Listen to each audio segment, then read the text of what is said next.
गणपती बाप्पा मोरया. श्री स्वामी समर्थ. नमस्कार मंडळी, तुमचं सगळ्यांचं स्वागत आहे आपल्या या यूट्यूब चॅनेलवरती. तर आजचा दिवस तुम्हाला खूप सुखाचा, समाधानाचा आणि आनंदाचा जावा, हीच माझी स्वामीच्या चरणी प्रार्थना करते आणि आजच्या या नवीन व्हिडिओला सुरुवात करते. तर बघा, आजच्या व्हिडिओमध्ये आपण घरी बसवण्यासाठी गणपतीची मूर्ती घेताना ती कशी निवडावी, दुकानातून गणपती बाप्पांची मूर्ती आणताना कोणत्या गोष्टींचं आपल्याला पालन करायचं आहे, जाताना आपल्यासोबत आपल्याला कोणत्या साहित्य घेऊन जायचं आहे आणि आपल्याला गणपती बाप्पांची मूर्ती किती फुटापर्यंत निवडायची आहे, मूर्तीमध्ये कोणत्या वस्तू असाव्यात, कोणत्या वस्तू असू नये, या सगळ्यांची माहिती आपण आता पुढे पाहणार आहोत. तर व्हिडिओ जो आहे तो शेवटपर्यंत बघा आणि व्हिडिओला एक लाईक नक्की करा. कमेंट बॉक्समध्ये बाप्पांचा जय जयकार करायला विसरू नका. तर मित्रांनो, आपण पाहतो की गणपतीची मूर्ती कशी असावी, किती मोठी असावी, किती फुटापेक्षा ती मूर्ती घरामध्ये जास्त ठेवू नये.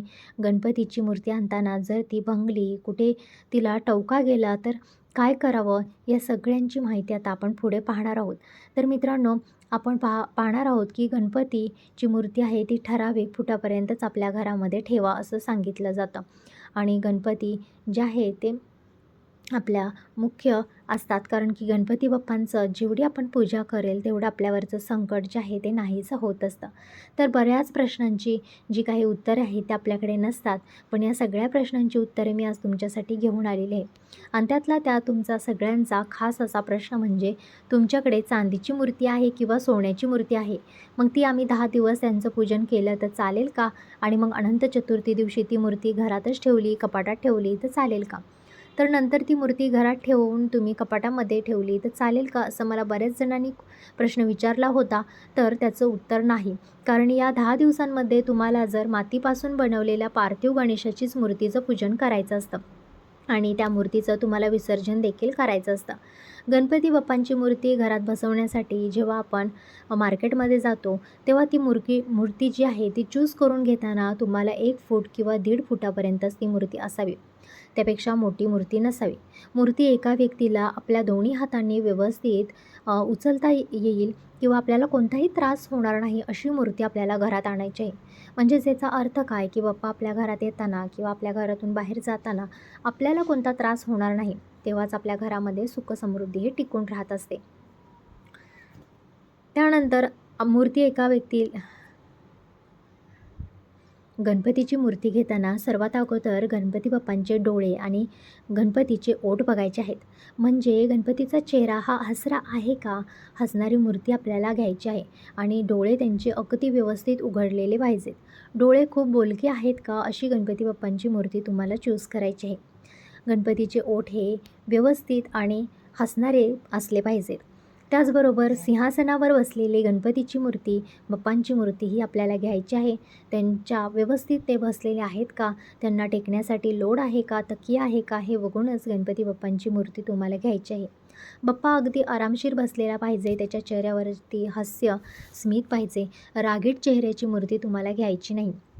आजकाल मार्केटमध्ये ज्या बाप्पांच्या मूर्त्या आहेत त्या विविध प्राण्यांवरती बसवल्या जातात. मग त्यातले प्राणी जे आहेत ते कधी-कधी हिंसक असतात.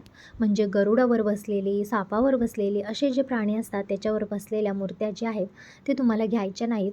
तर कासव असेल, मोर असेल किंवा उंदीर, जे गणपती बाप्पांचं वाहन आहे, अशा ज्या मूर्त्या आहेत त्या तुम्हाला घ्यायच्या आहेत.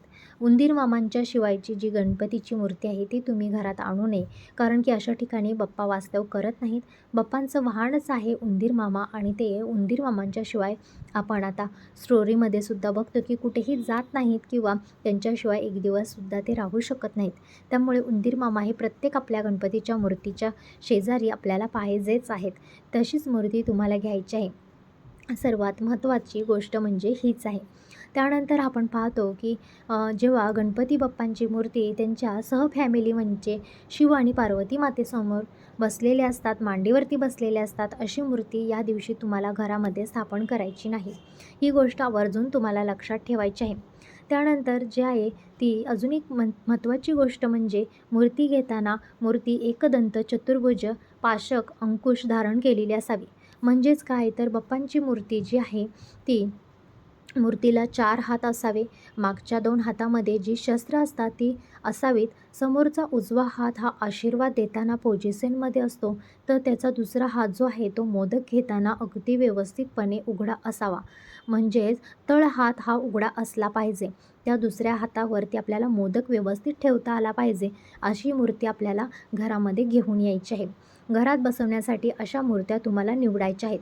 म्हणजे महत्त्वाचं काय आहे तर सिंहासनावर बसलेली मूर्ती ही आवर्जून तुम्ही घरामध्ये घ्यायला हवी. म्हणजेच त्याचा एक पाय वरती आणि एक पाय थोडासा खाली असेल अशी मूर्ती तुम्हाला आणायची आहे. डान्स करणारी मूर्ती किंवा अजून वेगवेगळ्या पद्धतीमध्ये बसलेली मूर्ती तुम्हाला आणायची नाही. आणि जर तुमच्याकडून चुकून माकून जर मूर्ती घरात घेऊन आल्यानंतर तुमच्या लहान मुलांकडून किंवा अजून कोणाकडून मूर्तीला धक्का लागला, खंडित झाली मूर्ती किंवा एखादा टवका जरी गेला, तरी तुम्हाला काळजी करण्याचं काहीच कारण नाही. मनामध्ये कोणतीही भीती बाळगायची नाही, कारण की देव आपल्याला काही आपलं वाईट करत नसतो.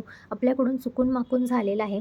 त्या मूर्तीला दही भाताचा नैवेद्य दाखवायचा आहे आणि मूर्ती नेऊन सरळ विसर्जन करायचे आहे आणि दुसरी मूर्ती घरामध्ये आणून तिची प्राणप्रतिष्ठा स्थापून ती मूर्तीची स्थापना तुम्हाला करायची आहे. तर मित्रांनो, आता सर्वात महत्त्वाचं म्हणजे की उजव्या सोंडेचे गणपती आपल्याला घरात आणायचे नाही आहेत. कारण की त्याचे नियम खूप अवघड असतात आणि ते नियम म्हणजे ती मूर्ती जर आपण घरामध्ये आणली आणि व्यवस्थित तिचं नियम जर पाळले नाही तर आपल्याला खूप मोठं संकटाला सामोरं जावं लागतं. त्यामुळे अशी मूर्ती आपण शक्यतो घरामध्ये आणायची नाही. तर बाप्पांच्या मूर्तीच्या उजव्या बाजूला समई निरंजन उदबत्ती कापूर तुम्हाला ठेवायचं आहे. बाप्प्यासमोर जे आहेत विड्याची 2-2 पानं ठेवून त्याच्यावर खारीक, खोबरं, सुपारी, हळकुंड असं जे विड्याची पानं आहे ती तुम्हाला 5 पानं मांडून देठ जो आहे तो गणपतीकडे करायचा आहे. कलश स्थापना व्यवस्थित करायची आहे आणि त्यामुळे तुम्हाला अशी सुट्टे पैसेसुद्धा त्या विड्याच्या पानावरती तुम्हाला ठेवायचे आहे. बाप्पांच्या समोर जे नैवेद्य आहे ते बॉक्समध्ये न ठेवता एखाद्या डिशमध्ये, वाटीमध्ये तुम्हाला ते बाहेर काढून ठेवायचे आहेत.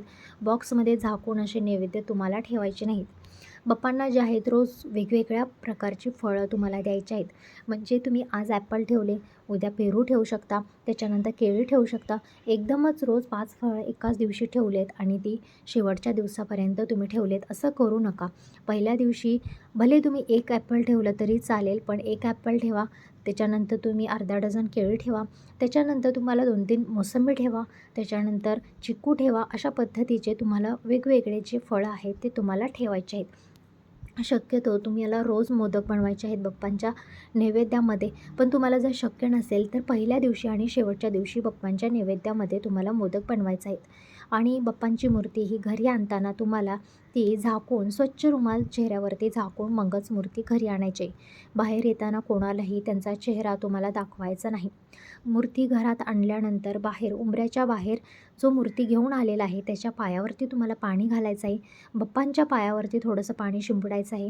बाप्पांना हळद कुंकू लावून त्यांचं स्वागत तुम्हाला करायचं आहे. त्यांच्या आणि घेऊन येणाऱ्याच्या चेहऱ्यावरून आपल्या डोक्यावरून भाकरीचा तुकडा हा उतरून टाकून मगच आपल्याला घरामध्ये त्यांना घ्यायचं आहे. घरामध्ये आल्यानंतर वस्त्र काढायचं आहे आणि बाप्पांना आपलं संपूर्ण घर जे आहे ते दाखवायचं आहे. आपलं किचन असेल, बेडरूम असेल, सगळं काही आपल्या बाप्पांना दाखवायचं आहे. आणि त्यानंतर बाप्पांची प्राणप्रतिष्ठा करण्यासाठी एका चौरंगावरती तुम्हाला थोडेसे तांदूळ ठेवून त्याच्यावरती वस्त्र अंथरून त्याच्यावरती बाप्पांची तुम्हाला ठेवायचे आहेत. प्राणप्रतिष्ठा करायची आहे. बाप्पांना तुमचं नाव, गोत्र सगळं काही सांगून तो आपल्या घरी तुमचं स्वागत आहे. तुम्हाला जे काही बाप्पांना सांगायचं आहे ते सर्व काही तिथे सांगायचं आहे. आणि त्यानंतर सर्वप्रथम समईची पूजा करायची आहे. कलश स्थापना करायची आहे. आणि जिथे तुम्ही गणपती बाप्पांना पूजणार आहात त्या पाटावरती तुम्हाला थोडेसे अक्षदा ठेवायचे आहेत. आणि गणपती बाप्पांच्या पाठीमागे तुम्हाला एक ताट ठेवायचं आहे. ताट स्टीलचं ताट असतं, ते ताट गणपती बाप्पांच्या पाठीमागे तुम्हाला ठेवायचं आहे. आणि त्यानंतर बाप्पांना जय जयकार म्हणत गणपती बाप्पांची मूर्ती जी आहे ती त्यांच्या जाग्यावरती आपण सजवलेल्या मंडपामध्ये ठेवायची आहे. गणपती काढताना, विसर्जन करताना सुद्धा तिथून काढताना मूर्ती ही जय जयकार करतच तुम्हाला काढायची आहे. लक्षात घ्या, गणपती बाप्पांची मूर्ती घरी आणताना सुद्धा त्यांचा जय जयकार झाला पाहिजे आणि गणपती बाप्पा विसर्जन करताना सुद्धा जय जयकारच झाला पाहिजे. या ज्या गोष्टी आहेत त्या अगदी शुभतेचं प्रतीक असतात. म्हणजे आपण जेवढं त्यांचं उत्साहामध्ये स्वागत करू तेवढंच आपल्या घरामध्ये आनंद आणि उत्साह राहत असतो. भले मित्रांनो तुमच्या घरी काही जरी प्रॉब्लेम असतील, कशाविषयी जरी प्रॉब्लेम असेल, तरी या 5 दिवसामध्ये किंवा जेवढ्या दिवस तुमच्या घरी बाप्पांचं आगमन होणार आहे तेवढ्या दिवस तुम्ही आनंद राहायला पाहिजे, सुखी राहायला पाहिजे. आणि जेवढ्या दिवस तुम्ही बाप्पांचं अगदी मनोभावे पूजा कराल, घरातील भांडणे, कटकट, राग, द्वेष सगळं काही बाजूला ठेवून बाप्पांच्या समोर तुम्ही आनंदात हसरा चेहरा घेऊन राहाल, तेवढाच बाप्पांचा तुमच्यावरती चांगला आनंद, चांगला आशीर्वाद राहील आणि तुमच्या घरामध्ये सुखसमृद्धी ही येणार आहे. त्यानंतर तुम्हाला या दिवशी आंब्याच्या पानांचं, अशोकाच्या पानांचं तोरण आपल्याला आपल्या मुख्य दरवाजावरती लावायचं आहे. कुंकवाने स्वास्तिक काढायचं आहे आणि त्यानंतर आपल्याला जे आहे ते घरामध्ये अगदी प्रसन्न वातावरण तुम्हाला ठेवायचं आहे. दरवाजामध्ये एकदम छान अशी रांगोळी काढायची आहे, निरंजन लावायचं आहे. बाप्पांचं स्वागताची तुम्हाला तयारी अगदी छान अशी करून ठेवायची आहे. त्यानंतर मित्रांनो आपण पाहतो की बाप्पा घरी आल्यानंतर त्यांची प्राणप्रतिष्ठा एकदम व्यवस्थित तुम्हाला करायची आहे. कारण की प्राणप्रतिष्ठा अगदी व्यवस्थित मंत्रोच्चार करून जर झाली तर आपली गणपती बाप्पांचं जे काही आपल्याला आशीर्वाद आहे तो चांगल्या पद्धतीने आपल्याला मिळत असतो. त्यानंतर मित्रांनो आपण आता पाहणार आहोत की गणपती बाप्पांचं विसर्जन करताना तुम्हाला उंबरठ्यावरती एक माप ठेवायचं असतं आणि ते माप घरातील जो कोणी व्यक्ती आहे बाप्पाला घेऊन जाणारा, त्याने ते माप आहे ते ओंडून मगच गणपती बाप्पांना विसर्जनासाठी न्यायचं असतं. आणि सकाळ संध्याकाळ तुमच्याकडे सकाळी आणि संध्याकाळी 2 वेळा गणपती बाप्पांची आरती करायचा नियम असेल तर तुम्ही दोन्ही वेळा करू शकता. जर एक वेळ करायचा नियम असेल तर तुम्ही एक वेळ करू शकता. आता सगळ्यात महत्त्वाचं म्हणजे जर तुम्ही बाप्पा घरी आणत असाल आणि तेव्हा तुमच्या घरातील कोणी गर्भवती राहिलं असेल तर मग ती बाप्पाची मूर्ती विसर्जन करावी का तशीच ठेवावी पुढच्या वर्षीपर्यंत. तर मित्रांनो काही ठिकाणी ती मूर्ती विसर्जन केली जात असते, काही ठिकाणी ती तशीच ठेवली जाते आणि पुढच्या वर्षी जी आहे ती मूर्ती घरामध्ये अजून एक मूर्ती आणली जाते आणि दोन्ही मूर्तीचं पूजन केलं जातं आणि मग विसर्जन केलं जातं. काही लोक काय करतात की नवीन मूर्ती घेऊन येतात, दोन्ही मूर्तीचं पूजन करत असतात, जुनीवाली विसर्जन करत असतात आणि जी नवीनवाली आहे ती तशीच ठेवत असतात, त्याचं वर्षभर पूजन करत असतात. प्रत्येकाचं जे आहे ते नियम वेगवेगळे असतात. जशी भाषा प्रत्येक ठिकाणी वेगवेगळी असते त्याचप्रमाणे आपले नियमसुद्धा किंवा आपली परंपरा वेगळी असते. त्यामुळे तुम्ही तुमच्या घरातल्यांना जे जाणते आहे त्यांना विचारायचं आहे आणि मगच हे डिसिजन घ्यायचं आहे. तर मित्रांनो वर्षभर आपल्याला चोरीचा आळ येऊ नये असं जर तुम्हाला वाटत असेल तर या दिवशी चुकूनसुद्धा चंद्राचं दर्शन तुम्हाला करायचं नाही. कारण असं सांगितलं जातं की अनंत चतुर्थीला चंद्र बघितल्यानंतर आपल्याला वर्षभर जे आहे ते बोल खावे लागत असतात किंवा आपल्यावरती चोरीचा आळ येत असतो असं आपल्याला शास्त्र सांगत असतं. त्यामुळे चुकूनसुद्धा चंद्राचं दर्शन या दिवशी तुम्हाला करायचं नाही. लक्षात घ्या, आरतीनंतर नैवेद्य हा सकाळ संध्याकाळ बाप्पांना झालाच पाहिजे. आता महत्त्वाचा प्रश्न म्हणजे तुम्ही गणपतीची स्थापना केली आणि तुम्हाला सुतक आलं तर अशा वेळेला काय करायचं? तुम्ही लागालाग वगैरे करायची काहीच गरज नाही आहे. गणपतीला स्पर्श वगैरे काही करायचा नाही. आपल्याला मग सुतक लागलेलं असतं अशा वेळेला जे तुमच्या गोत्रात नाही आहेत किंवा तुमच्या भावकीमध्ये नाही आहेत, तुमच्या नात्यातले लोक नाही आहेत, अशा जे आपले मित्र असतील किंवा अजून आजूबाजूला राहणारे कोणी असतील अशा वेळेला त्यांना तुमच्या घरी बोलवायचं आहे आणि त्यानंतर त्यांच्याकडून जी आहे ती पूजा करून त्यांच्याच हातातून आपल्या गणपतीचं विसर्जन तुम्हाला करायचं आहे. त्यानंतर पुढच्या वर्षीपासून तुम्ही गणपती बाप्पा परत बसवू शकता. काही ठिकाणी जर घरामध्ये जर कोणी वारला असेल किंवा आपले वडील असतील, अजून कोणी असेल तर गणपतीचं पूजन यावर्षी करावं का? तर काही ठिकाणी त्या वर्षी बाप्पांचं पूजन केलं जात नाही किंवा कुठले सणवार पाळले जात नाहीत, त्याच्या पुढच्या वर्षीपासून पाळले जातात. पण तुमच्या इकडे जसे रीतिरिवाज आहेत तुमच्या घरातल्यांना विचारून मगच तुम्हाला ते करायचे आहेत. तर गणपती तुमच्या घरामध्ये असतो तेवढे दिवस जर तुमच्याकडे 2 वेळा आरती करण्याची पद्धत असेल तर तुम्ही 2 वेळा करा, नाहीतर एक वेळ संध्याकाळी केली तरीही चालू शकते. तर मित्रांनो आपल्या घराच्या ज्या रूढी परंपरा असतात ना त्यानुसारच आपल्याला जे काही आहे सणवार आहेत ते साजरे करायचे असतात. हे आपल्यासाठी चांगलं असतं कारण आपल्या घराण्याची रूढी परंपरा जाणून घेणं आणि पाळणं, त्यांना पुढे चालवणं हे आपल्या घरासाठी आणि आपल्या घरातल्यांसाठी खूप महत्त्वाचं असतं आणि आपलं ते प्रथम कर्तव्य असतं.